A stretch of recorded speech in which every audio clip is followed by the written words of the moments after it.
Jemaah salat maghrib menjelang isya dirahmati Allah Subhanahu wa taala. Kita kembali lagi pada malam hari ini, pada malam tafsir Al-Qur'an Al-Karim. Insyaallah kita akan melanjutkan tafsir Al-Qur'an Al-Karim di surat At-Takwir. Sebelumnya kita sudah membahas surat At-Takwir ini dari ayat pertama sampai ayat ke-14. Ini baru dari bagian yang pertama. Selanjutnya kita akan masuk ke bagian yang kedua, yaitu bagian yang menjelaskan bahwa benar Nabi SAW itu diutus dan Rasulullah SAW itu benar-benar adanya ketika itu datang dan untuk menyempurnakan akhlak. Lalu ini juga ayat-ayat ini juga berkaitan tentang keraguan orang-orang musyrikin akan hari kiamat, dibantah dengan ayat-ayat ini dengan sumpah-sumpah Allah Subhanahu wa taala yang berada pada ayat ini. Ayat ke-15. Fala uqsimu bil khunnas. Aku bersumpah demi bintang-bintang. Sebelumnya sudah dijelaskan bahwasannya ayat yang kedua, wa idzan nujumu kadarat, apabila bintang-bintang berjatuhan. Sekarang dijelaskan lagi tentang sumpah Allah Subhanahu wa taala terhadap bintang-bintang. Ulama ada yang menafsirkan bahwasannya khunnas di sini adalah bintang-bintang, ada yang menafsirkan itu kijang, dan ada yang menafsirkan itu sapi liar. Namun ar-rajih itu adalah bintang-bintang. Fala uqsimu bil khunnas, maka Allah Subhanahu wa taala bersumpah dengan bintang-bintang al-jawaril khunnas. Ayat ke-16, yang beredar dan terbenam. Kita tahu bahwasannya bintang-bintang itu bukan hanya bintang yang ada pada malam hari, tetapi juga matahari, bulan itu juga termasuk bintang-bintang. Maka dia akan terbenam dan dia akan terbit, dia akan muncul dan dia akan bersinar pada malam hari dan pada siang hari. Pada siang hari dia akan bersinar dengan adanya matahari, namun dia tidak terlihat karena sinar matahari itu mengalahkan sinar bintang-bintang yang lain. Dan pada malam hari baru kita ketahui bahwasannya bintang-bintang itu sangat banyak dan bintang-bintang itu bertaburan. Ketika itulah kita tahu bahwasannya Allah Subhanahu wa taala menciptakan bumi ini dengan bintang-bintang. Matahari, bulan, dan bintang-bintang yang ada di atasnya. Ayat selanjutnya, wal-laili idza as'as. Lalu pada ayat yang ke-17, Allah Subhanahu wa taala berfirman, wal-laili idza as'as. Demi malam apabila ia telah larut. Di sini para ulama ada beberapa penafsiran.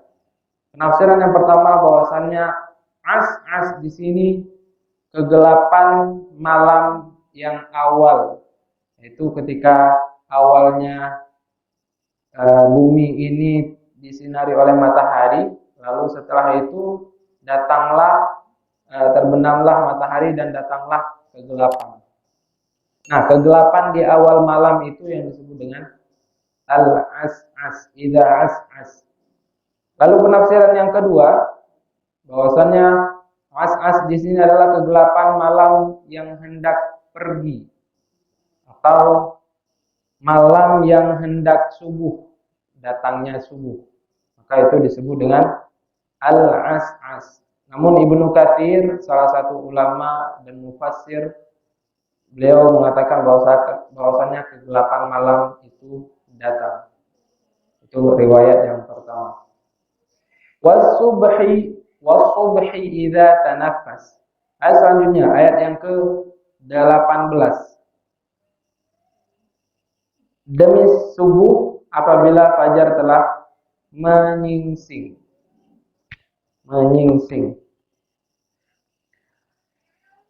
As-subuh ini tanafas di sini seperti halnya kalau di dalam bahasa Arab tanafas itu disebut dengan bernafas. Tanafas saya tanafasu, bernafas. Nah, di sini dikiaskan dengan menyingsing. Seakan-akan ketika fajar itu datang maka ketika itulah kita bernafas, atau ketika fajar itu datang maka ketika itulah roda kehidupan itu berjalan. Seperti itu kinayah daripada bahasa Al-Quran. Makanya bahasa Al-Quran itu sangat besar, sangat dahsyat. Bahkan Allah Subhanahu wa Ta'ala menantang. Kalau seandainya kalian mau menyerupai Al-Quran, silahkan buat satu surat yang menyerupai dengan Al-Quran. Akan tetapi mereka tidak mampu. Oke, kalau seandainya kalian tidak mampu, ditantang lagi sama Allah. Kalau seandainya kalian tidak mampu, jangan satu surat, satu ayat aja. Coba kalian buat satu ayat yang bisa menyerupai dengan Al-Quran. Mereka juga tidak bisa. Maka ketika zaman-zaman Nabi Isa itu adalah zaman-zaman di mana viralnya ilmu kesehatan, pengobatan, sihir dan lain sebagainya. Nah, ketika Nabi Musa itu sihir, ketika Nabi Isa pengobatan, ketika Nabi Muhammad SAW itu syair, atau lebih disebut dengan istilah bahasa Arabnya itu seperti orang-orang itu mendendangkan, seperti sekarang kita itu nyanyi. Tapi ini waktu itu mereka itu membuat sebuah bait syair, yang mana bait syair itu menggugah perasaan mereka. Bisa jadi bait syairnya, kalau seandainya bait syairnya itu sedih, maka bawaannya sedih semuanya, sehingga tergugah. Setelah itu kalau seandainya bait syairnya itu tentang semangat, maka timbul semangat ketika itu. Kalau bait syairnya itu tentang ratapan, galau semua. Nah, semuanya itu tergantung kepada bait syair. Ketika itu bait syair-syair daripada penyair Arab itu sangat terkenal, bahkan di seluruh dunia. Ketika itu pula datang Al-Quranul Karim dengan gaya bahasa yang sangat sempurna, mengalahkan syair-syair yang ada di Arab. Sehingga orang-orang Arab itu ketika mendengar Al-Quran ini bukan kata-kata biasa, ini kata-kata yang melebihi kata-kata manusia. Bisa jadi ini kata-kata daripada Tuhan kita. Seperti itu kalau seandainya mereka mendengarkan satu atau dua ayat Al-Quranul Karim. Ketika itu pula para sahabat mengatakan bahwasanya ini memang benar, ini adalah perkataan Allah Subhanahu wa Ta'ala yang diturunkan melalui Jibril kepada Nabi kita Nabi Muhammad SAW yang turun di tengah-tengah kita dan beliau ada bersama kita. Lalu ketika itu pula para penyair Arab pada berbondong-bondong untuk masuk Islam. Ada juga yang ngeyel, istilahnya itu nggak percaya. Masa sih?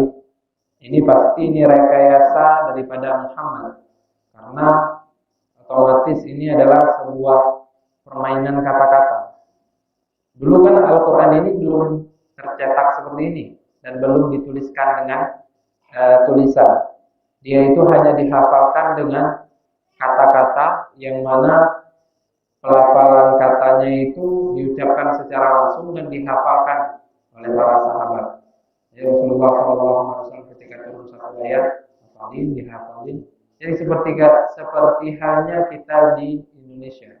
Kalau seandainya ada lagu baru, itu pada apa namanya, hafal semua lagu. Disimak seperti sekarang ini, buih dari debu. Pada hafal semuanya itu lagu seperti itu. Atau lagu-lagu sekarang itu, kalau lagu anak-anak itu misalkan potong bebek angsa, hafal semuanya. Atau misalkan kalau sholawatan ya zaman, hafal semuanya. Nah ini seperti itu juga ketika turun Al-Quranul Karim dilafalkan oleh Rasulullah SAW bahwasanya Jibril mengatakan kepadaku, Allah Subhanahu wa taala berfirman, ini ayat disebutkan ayatnya, maka ketika itu pula orang-orang Arab itu menghafalkan ayat-ayat Al-Qur'an Karim. Dan mereka seperti apa? Mungkin saking ini karena bahasa juga, bahasa ibu. Jadi bahasa ibu itu terbawa sehingga lebih enak dihafalnya. Tapi ini juga mukjizat kepada orang-orang yang memang mengimani Nabi Muhammad SAW dalam Al-Quranul Karim. Ketika mereka mengimani sesuatu, maka Al-Quran itu langsung masuk ke dada-dada mereka. Sehingga itu tidak susah. Kita sekarang susah, gampang menghafalnya, susah mengamalkannya. Sahabat-sahabat dulu gampang mengamalkannya dan gampang juga menghafalkannya.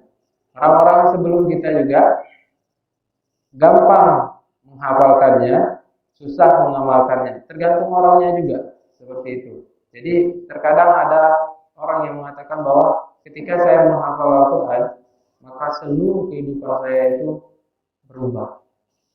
Apakah dari segi finansial saya, apakah dari segi ekonomi saya, atau dari segi kebiasaan saya, sampai dari segi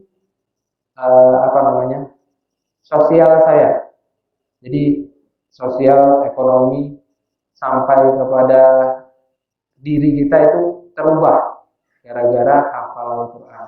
Maka saya katakan sekali lagi bahwasanya Al-Quran, kita itu tidak bisa merubah Al-Quran, akan tetapi ayat-ayat Al-Quran ini bisa merubah kita. Seperti itu. Ma'asyiral muslimin, jemaah salat maghrib menjelang isya yang dirahmati Allah Subhanahu wa taala. Kita masuk ke ayat ke-19. Innahu laqawlu rasulin karim. Sesungguhnya Al-Quran itu benar-benar firman Allah yang dibawa oleh utusan yang mulia. Utusan yang mulia atau Rasulun Karim. Rasul di sini adalah utusan, bukan rasul. Rasul itu artinya utusan. Ya, ketika kita katakan Rasulullah, utusan Allah. Siapa dia? Muhammad Sallallahu Alaihi Wasallam. Utusan artinya Rasul itu artinya utusan. Nah, di sini di ayat 19 ini dikatakan bahwasannya innahu laqawlu rasulin karim. Bahwasannya dia atau Al-Quran tersebut laqawlu rasulin karim. Itu diturunkan kepada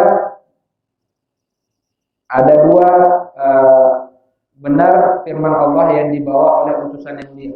Artinya itu ada dua penafsiran. Yang pertama, utusan itu adalah Jibril. Yang kedua, utusan itu adalah Rasulullah SAW. Jadi para ulama menafsirkan juga ada dua di situ. Yang pertama Muhammad, yang kedua Jibril. Ini menjelaskan bahwasanya Allah Subhanahu wa taala sekarang sedang menjelaskan bagaimana silsilah Al-Qur'an itu turun. Bahwasanya Al-Qur'an itu memang dari Allah Subhanahu wa taala. Lalu Allah Subhanahu wa taala menyuruh malaikat Jibril, Sayyidul Malaikah, sebaik-baik malaikat, bos malaikat, untuk turun kepada Nabi Muhammad SAW untuk menyampaikan Al-Quran ini.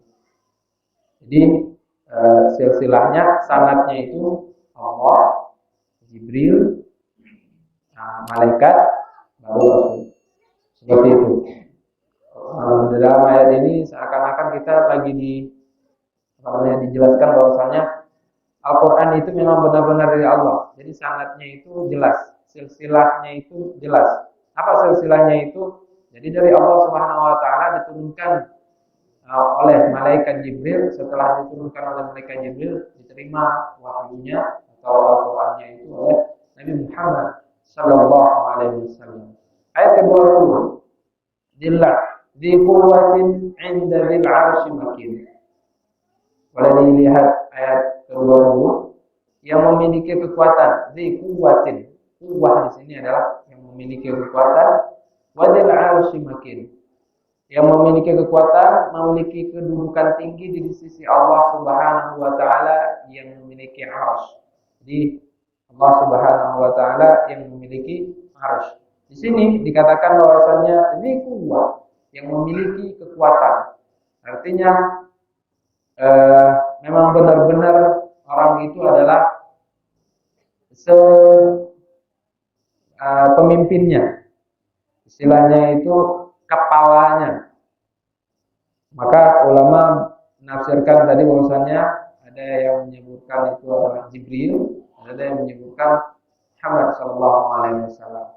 Kalau di Al-Quran biasanya langsung dituliskan satu pendapat, apakah itu Jibril atau Muhammad. Di Al-Quran ada ditulis? Ada?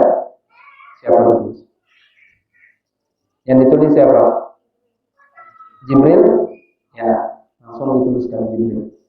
Nah, nanti ada penafsiran lain, ulama menafsirkan juga Muhammad sallallahu alaihi wasallam, yang diutusnya itu adalah Muhammad sallallahu alaihi wasallam.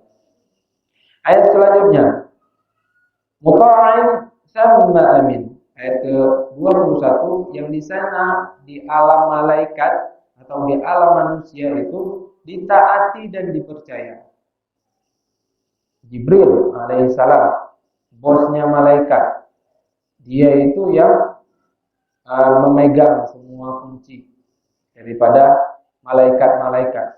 Apabila Allah Subhanahu wa taala mengutus, maka terlebih dahulu kepada Jibril karena dia Sayyidul Malaikat.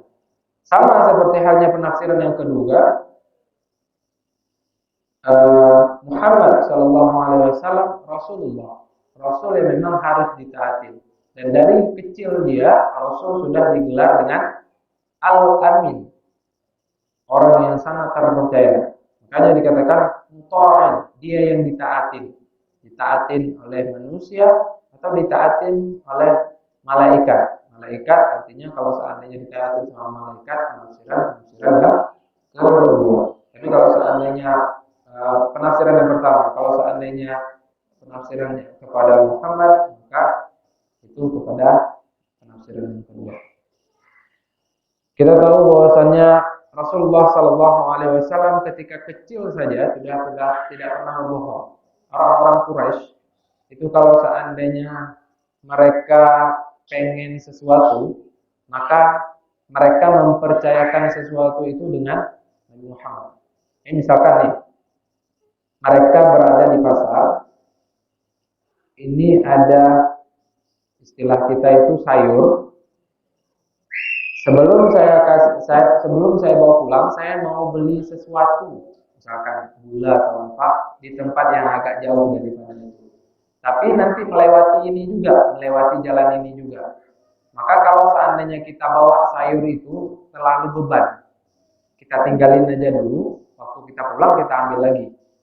Tidak ada satu orang pun yang mereka percayai kecuali Nabi Muhammad SAW. Bahkan kalau seandainya Rasulullah mengatakan ada musuh di belakang kalian, maka kalian percaya atau tidak? Maka mereka mengatakan kami percaya karena dari kecil kamu itu tidak pernah berbohong.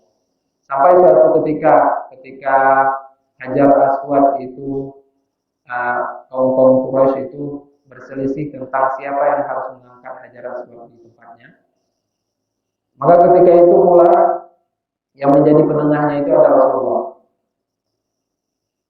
Mereka mensyaratkan bahwasanya siapa yang paling awal datang ke sini, maka dia yang berhak untuk mengangkat Hajar Aswad ke tempatnya. Nah, ketika itu hari yang ditunggu-tunggu datang, dan ketika itu pula Nabi Muhammad SAW yang pertama kali datang ketika itu.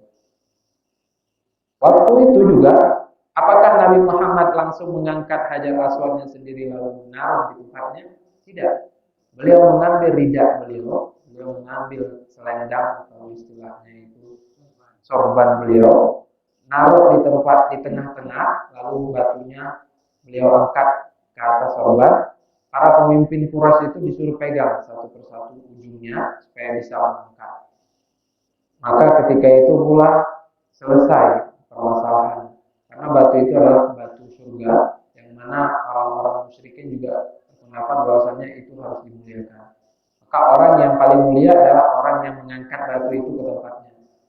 Waktu itu pula Nabi Muhammad SAW tidak mengangkat, karena sebenarnya yang berhak mengangkat itu memang beliau, karena beliau sudah sepakat bahwasanya yang pertama kali datang ke sini dia yang mengangkat. Tapi Rasulullah dengan segala kebijaksanaan beliau membuat sebuah hilah atau siasat, yang mana siasat itu bisa diterima oleh semua pemimpin kaum musyrikin. Walaupun awalnya itu beliau yang mengangkat sampai ke dalam ke atas sorban beliau yang mengangkat ke atas sorban. Setelah itu juga pemimpin Quraisy itu baru mengangkat ujung-ujung daripada sorban itu, sehingga semuanya itu kebagian. Seperti itu, saking bijaksananya, saking dipercayanya sama orang-orang Quraisy. Namun ketika Rasulullah SAW datang dan diutus atau turun wahyu kepada beliau, tiba-tiba semuanya itu menjadi jelek. Yang dulunya mereka percaya dengan Nabi Muhammad, karena Nabi Muhammad mengatakan bahwasanya saya Rasul, pandangan-pandangan kaum musyrikin itu semuanya berpaling, di mana ini orang ini sudah terlewatkan, karena mereka menganggap bahwasanya agama yang paling benar adalah agama mereka. Padahal Rasulullah SAW ketika itu datang di tengah-tengah memang orang-orang yang ta'assubnya itu berlebihan. Jadi mereka itu fanatik banget. Kalau seandainya bukan agama kita, udah seperti itu. Masyaallah muslimin, jamaah salat maghrib menjelang isya rahmati Allah Subhanahu wa taala. Jadi kalau kita bahas pembahasan tentang Rasulullah SAW sebenarnya tidak habis. Karena ada aja sirah-sirah beliau yang harus kita pelajari, dan ada saja pelajaran-pelajaran yang sangat berharga yang kita dapatkan setiap cerita-cerita yang beliau alami. Jadi kita langsung masuk ke ayat selanjutnya, ayat ke-22.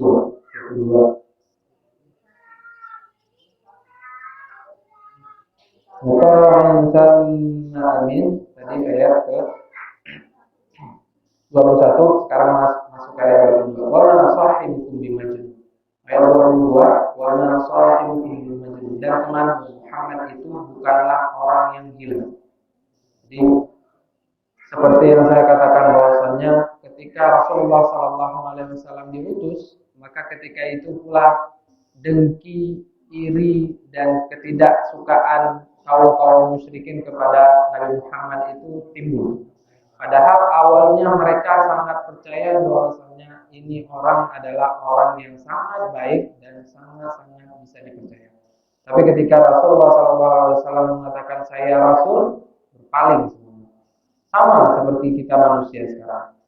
Misalkan sekarang kita lihat ada orang yang memang sangat dibangga-banggakan, sangat-sangat diagungkan, sangat-sangat dihormati.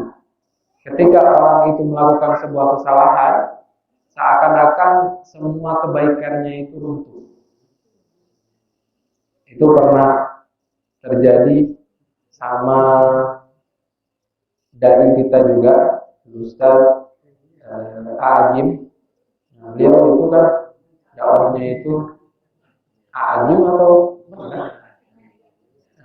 Aagim atau Aagim? Ya kan karena Sunda, Bandung itu Sunda. Aagim. Nah, beliau itu sebenarnya orang yang sangat lembut. Dakwah beliau itu diterima. Nah, ketika sebenarnya bukan salah sih, lebih kepada orang memang tidak menerima. Jadi ketika beliau berpoligami, nah ketika itu pula kaum emak-emak keluar atau orang-orang yang tidak suka itu langsung menghujat beliau, memaki beliau, tidak suka. Padahal awalnya itu semua orang itu tidak ada yang nggak suka dengan dakwah beliau. Tapi ketika beliau melakukan suatu hal yang tidak disenangi oleh orang lain, padahal Allah Subhanahu wa taala itu juga sudah mengatakan dalam Al-Qur'an itu diperbolehkan, maka timbul rasa-rasa dengki, tidak suka dan iri kepada ustadz ini, sehingga beliau itu dikucilkan, tidak disenangi, dibully dan lain sebagainya. Seakan-akan kebaikan beliau yang sebelum-sebelumnya itu runtuh semuanya gara-gara satu hal ini. Maka ketika itu pula, waktu itu Rasulullah SAW yang dikenal dengan Al-Amin terpercaya, runtuh semua kebaikan-kebaikan Rasul itu ketika Rasulullah mengatakan beliau itu adalah seorang Rasul, seorang utusan Allah yang diutus kepada dari Allah Subhanahu wa taala untuk memperbaiki akhlak manusia. Jatuh semuanya kebaikan-kebaikan yang sudah dilakukan Rasulullah SAW itu seakan-akan jatuh. Orang dari pertama menyayangi Rasul jadi membenci. Orang yang dari pertama itu percaya banget sama Rasul jadi nggak percaya. Orang yang pertama itu sangat menyanjung Rasulullah SAW selanjutnya membuli Rasulullah SAW. Seperti itu. Karena memang fitrah dari manusia. Kalau nggak suka pasti ada kekesalan di dalam hati sehingga menumpahkannya dengan sesuatu hal yang tidak baik, apakah itu cacian, makian atau lain sebagainya. Kalau seandainya kita misalkan di sini nanti ada misalkan orang yang sangat kita segani, yang sangat kita hormatin misalkan, dengan seluruh kebaikannya, lalu melakukan sebuah kesalahan, tidak serta-merta langsung kita bilang udah selesai kamu, karena kamu itu melakukan ini, udah kamu bukan bagian dari kita. Sebenarnya tidak boleh seperti itu. Karena memang manusia itu tempatnya khilaf. Terkadang orang-orang itu berbuat khilaf juga. Orang-orang itu berbuat kesalahan juga. Maka seyogianya dan sepatutnya kalau seandainya ada seorang yang melakukan kesalahan, bukan dikucilkan, tetapi dirangkul supaya dia bisa bertaubat. Seperti itu. Mau dia itu ustaz sekalipun, mau dia itu kepala sekalipun, maksudnya kepala apa namanya, kepala kampung, RT, RW, Bapak RT, Bapak RW atau memang Bapak Bupati sekalian, kita harus rangkul, dukunglah dengan cara menasihati. Ma'asyiral muslimin, jamaah salat maghrib menjelang isya yang dirahmati Allah Subhanahu wa taala.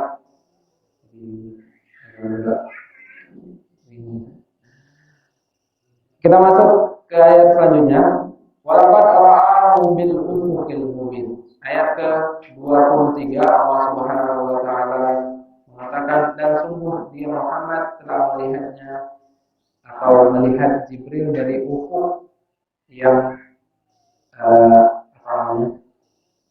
yang terang, dari ufuk yang sangat terang. Jadi Rasul itu pernah melihat Jibril. Jadi Jibril itu punya 600 sayap. Satu sayap saja Jibril membuka, maka Jibril itu membuka satu sayapnya, maka menutup semua cakrawala yang ada di. Jadi Jibril itu sangat besar. Itu kita tidak bisa menggambarkan dia bahwa dia itu punya 600 sayap, gimana 600 sayap, nggak tahu kita. Maka hanya Rasul yang tahu dan hanya Allah yang tahu bagaimana bentuknya.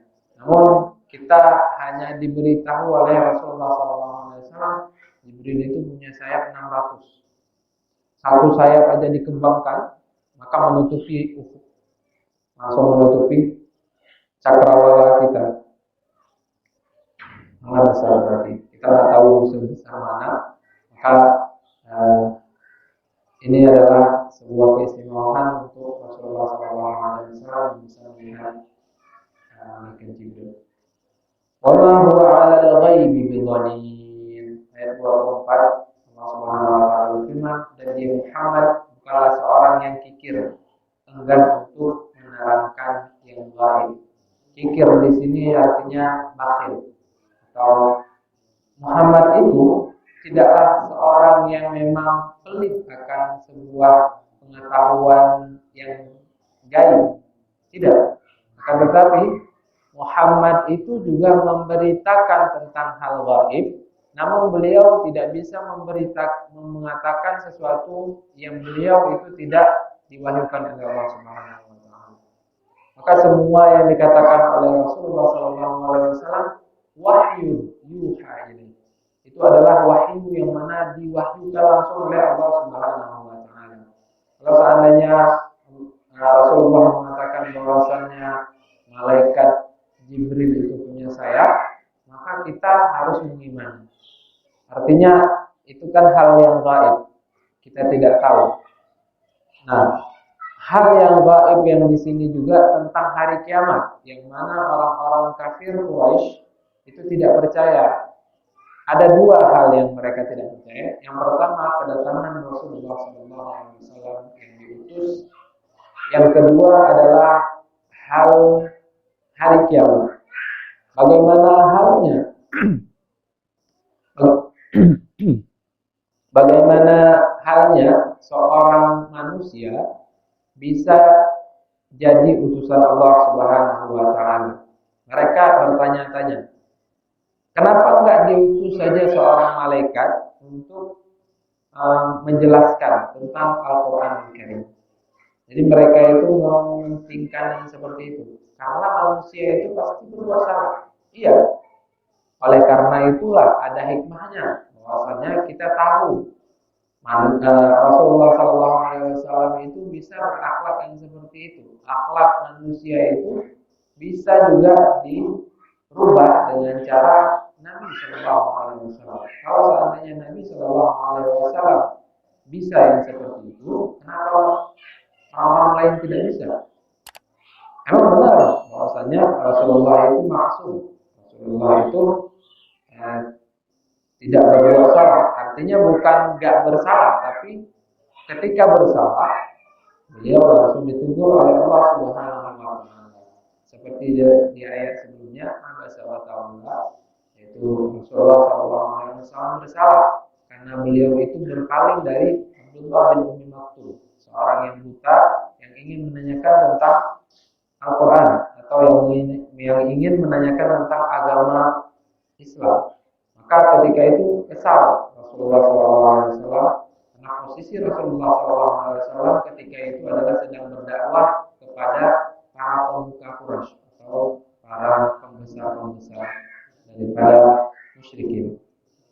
Waktu itu juga Rasulullah berbuat salah, dan artinya Rasul saja berbuat salah, apalagi kita manusia. Maka kita adalah seorang yang memang akan berbuat salah. Namun ketika berbuat salah itu kita langsung bertaubat. Makanya kita dianjurkan untuk istighfar. Rasulullah SAW itu beristighfar 100 kali bahkan lebih. Nah, kita juga berarti bisa juga, karena Rasulullah itu adalah seorang manusia. Kita juga manusia seperti itu. Maka kita harus meniru akhlak Rasulullah. Kalau seandainya Rasul atau utusan Allah yang diutus untuk mengubah manusia itu adalah seorang malaikat, maka kita pasti berdalil itu kan Rasul Allah berupa malaikat. Mana mungkin kita manusia itu sama dengan malaikat. Seperti itu. Kita akan membanding-bandingkan. Allah Subhanahu wa taala dengan segala hikmahnya mengutus Rasulullah dari kalangan kita manusia sehingga kita bisa meniru semua yang dilakukan Rasulullah daripada kebaikan-kebaikan. Itu semuanya untuk kita juga, untuk kebaikan kita di dunia dan di akhirat. Bidhanin di sini juga ada dua penafsiran. Yang pertama pakai dha, yaitu tertuduh sebagai bakhil. Yang kedua pakai lo, bidhanin, yaitu tertuduh berdusta. Namun di dalam Al-Quran yang sekarang kita pakai atau sekarang kita baca adalah bidhanin. Walakin kilahuma sahih. Akan tetapi kedua-duanya benar. Dan itu perbedaan pendapat saja. Ayat selanjutnya, ayat ke-25. Wa ma huwa biqauli syaitanir rajim. Al-Quran ayat ke-25 dikatakan bahwasanya dan Al-Quran itu bukanlah perkataan setan yang terkutuk. Artinya semua yang ada di dalam Al-Quran itu adalah kebaikan. Dan itu tidak ada sedikit pun yang bisa merubahnya, bahkan satu harokat saja tidak bisa dirubah. Artinya dia adalah sebuah mukjizat, bukan perkataan daripada setan. Dia adalah perkataan Allah Subhanahu wa taala yang jelas dan semuanya itu terbukti. Ayat selanjutnya, fa'ina tadhhabun. Ayat ke-26. Maka kemanakah kamu akan pergi? Di ayat ini dikatakan bahwasanya kemana kamu hendak pergi atau pergi daripada berpaling dari rahmat Allah Subhanahu wa taala. Kita tahu bahwasanya dunia dan seisinya itu atau kita itu diutus di atas bumi Allah Subhanahu wa taala. Dan pedoman kita adalah Al-Qur'anul Karim. Kalau seandainya kita tidak berpedoman kepada Al-Qur'anul Karim, terus kita mau berpedoman kemana lagi? Sehingga kita harus sesat dibuatnya. Maka orang-orang yang tidak suka dengan Islam, cara mereka adalah menjauhkan umat Islam ini dari Al-Quran. Salah satu cara yang paling cepat adalah untuk menghancurkan umat Islam ini adalah menjauhkan umat Islam ini dari Al-Quran. Maka ketika itu mulalah mereka sudah berhasil untuk menghancurkan umat Islam. Yang kedua, dengan cara mengadu domba. Ketika sudah dijauhkan dari Al-Quran, sudah lalu menyusup mereka ke tengah-tengah kita. Ketika sudah menyusup, sudah diadu domba kita. Setelah itu mereka yang ketawa-ketawa di belakang layar kita, sudah kita terus bertengkar, berkelahi dengan tanpa ada kejelasan. Sedangkan mereka tertawa, terbahak-bahak dengan kelakuan kita. Sehingga kita seorang Muslim, kita punya pedoman, kita punya Al-Quranul Karim, maka bacalah. Ketika kita mendekat Al-Quranul Karim, maka ketenangan itu akan datang. Kita tidak butuh apa-apa dan kita tidak butuh musik-musik itu.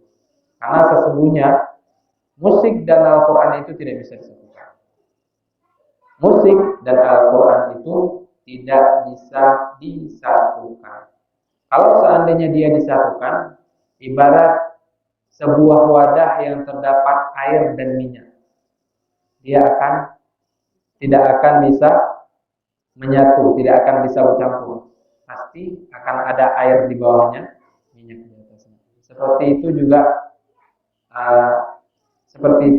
Al-Quran dengan musik. Kalau seandainya kita sudah dekat Al-Quran, maka tinggalkan musik. Kalau seandainya kita mau musik, maka Al-Quran akan pergi. Maka harus kita pilih salah satu, mau musik atau Al-Quran. Karena kedua-duanya itu tidak akan bercampur dengan hati yang sama. Seperti itu. Selanjutnya ayat ke-27. Ayat ke-27, in huwa illa dzikrun lil alamin.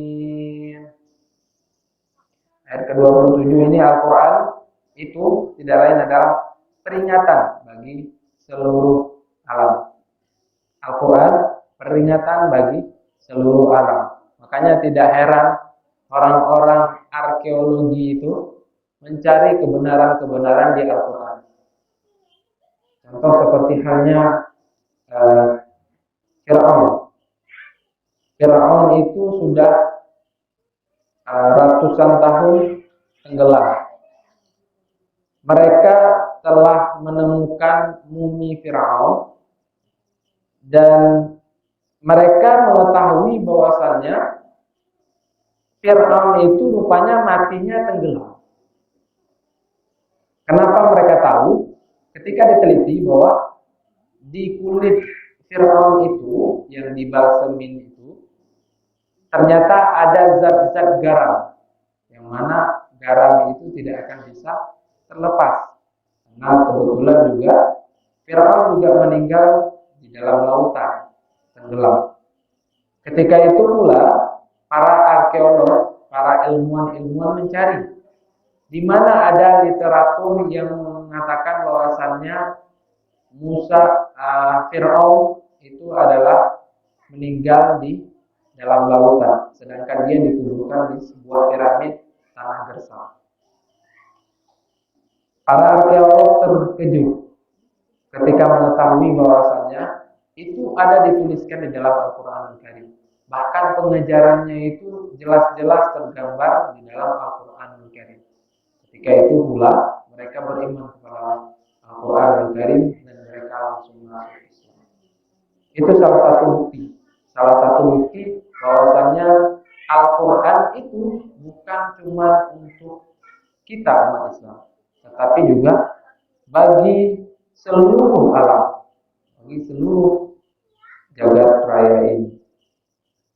Nah, sekarang aneh aja, ada orang Islam yang mengatakan bahwa ini bukan untuk orang Arab, atau seperti halnya pendapat-pendapat orang mengatakan bahwasanya sholat itu berdoa itu mesti harus syarat karena Tuhan itu bukan orang Arab, atau ketika ada orang-orang yang mengatakan tentang Al-Quran itu maka tidak perlu terlalu didalamin Al-Quran itu, karena kita orang Islam sesungguhnya kita harus menusantarakan Al-Quran. Aneh. Karena sebenarnya itu mereka menampakkan kebodohan mereka sendiri. Seperti itu. Kita tahu bahwasannya Al-Quran Al-Karim dituliskan pakai bahasa Arab karena diturunkan sama orang Arab. Kalau ada orang Indonesia diturunkan di Indonesia, jadi bahasa Indonesia juga. Seperti itu. Tapi yang dipilihnya adalah orang Arab, bukan orang Indonesia. Maka kita tidak bisa merubah yang sudah ada. Seperti itu. Seperti halnya yang saya katakan pertama tadi, kita tidak bisa merubah isi Al-Quran. Harokat satu pun tidak bisa kita rubah. Seperti halnya ini. In huwa illa dzikrul lil alamin. Kita rubah saja. In jadi inna. In jadi inna. Apa jadinya? In itu huruf nasab fi'il mudhari'. Inna itu huruf yang lain. In dengan inda itu sudah berbeda artinya. Padahal yang diartikan itu hanya tasydid. Yang dibedakan itu hanya tasydid dan fathah doang. Tapi artinya sudah berbeda. Makanya kita nggak bisa merubah Al-Quran. Tapi Al-Quran itu bisa merubah hidup kita. Seperti itu. Ayat terakhir. Ini kalau bahas tentang Islam Arab Islam sampai bawa-bawa kadrun nanti juga terlalu panjang. Jadi kita masuk ke ayat yang terakhir aja. Wa ma tasya'una illa ay yasha'allahu rabbul alamin. Dan kamu tidak dapat menghendaki atau menempuh jalan itu kecuali apabila dikehendaki Allah, Tuhan seluruh alam. Man syaa falyu'min wa man syaa'a falyakfur. Dan ini semua berkaitan tentang ketetapan Allah dan kabarnya. Jadi kesiapan setiap hamba itu menerima hidayah itu juga termasuk di dalamnya. Jadi kita juga harus istilahnya itu menjemput. Hidayah itu bukan hanya bagi orang yang belum berislam. Kita orang Islam juga perlu hidayah. Hidayah apa itu? Ilmu yang memang benar-benar kita butuhkan untuk kehidupan kita. Maka dikatakan kamu jangan menunggu hidayah, akan tetapi kamu jemput hidayah. Maka hidayah itu akan masuk ke dalam dada-dada. Tapi kalau seandainya kamu tunggu dia, maka dia tidak akan datang-datang. Kalau seandainya memang dia datang, maka kamu tidak akan sadar ternyata dia datang. Jadi bagaimana caranya? Cara yang paling efektif adalah menjemput hidayah. Salah satunya adalah dengan datang ke majelis-majelis ilmu seperti ini. Masyaallah muslimin dan muslimat yang Allah berjalan syariat Allah Subhanahu wa taala. Itu saja mungkin. Alhamdulillah kita sudah selesai membahas tentang atau menjelaskan tentang surah At-Takwir.